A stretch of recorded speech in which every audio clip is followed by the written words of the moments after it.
jana pia tarehe 21 tuliweza kufanikiwa kudhibiti uhujumu huu wa uchumi wa matangi haya yasiyopungua 88 ambayo kila moja lina lita 250. Kwa kweli vijana wangu nikupongezeni sana, na niwaahidi mimi mkuu wa mkoa wa Kaskazini Pemba niko na nyinyi bega kwa bega muda wowote, wakati wowote, kwa lengo la kuilinda nchi yetu na kuhakikisha kwamba huu upotevu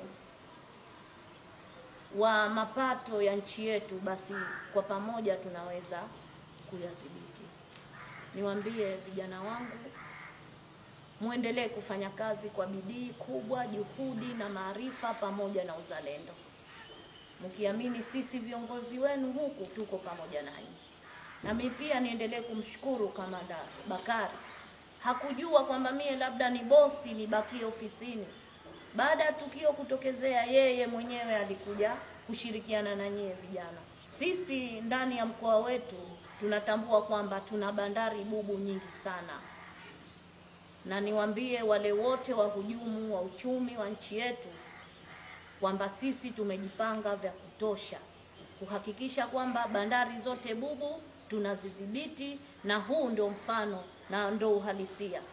Na niwaambie serikali ya mkoa, hatutomuonea mtu, lakini hatutomwacha mtu yoyote yule ambaye atavunja, atakiuka sheria ya nchi yetu.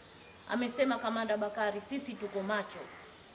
Siku ya jana walitarajia labda sisi tutakuwa tunakula futari, au sio?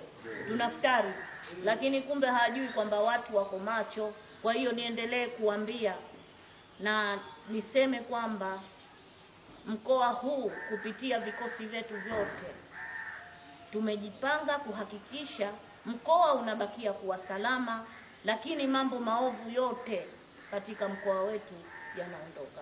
Kwa hiyo niwaambie wale wahujumu wa uchumi wanaojipatia kipato kwa njia ambazo si rasmi, haya mambo waachane nayo mara moja, kwa sababu watapata hasara iliyo kubwa, au sio? Kwa mfano kama sasa hivi hii ni hasara kubwa, wengepitisha hii kwa utaratibu, wengejipatia faida na mambo mengine, serikali tukaweza kupata kodi, au sivyo? Lakini leo wao wamejaribu kutumia njia ambazo si rasmi na wakaweza kufanya vitendo kama hivi, na niendelee kuambia sisi hatuto wafumbia macho. Kwa hiyo nimalizie kwa kukushukuruni sana, nikutakieni kila la heri katika kutenda kazi zenu. Kama nilivyoambia, juhudi, bidii na maarifa ndio yatakaotufanya sisi mkoa wetu tuweze kujenga zaidi. Tuondoeni muhali, tusimuonee mtu, tusimdhulumu mtu, lakini tusikubali mtu akavunja sheria za nchi yetu.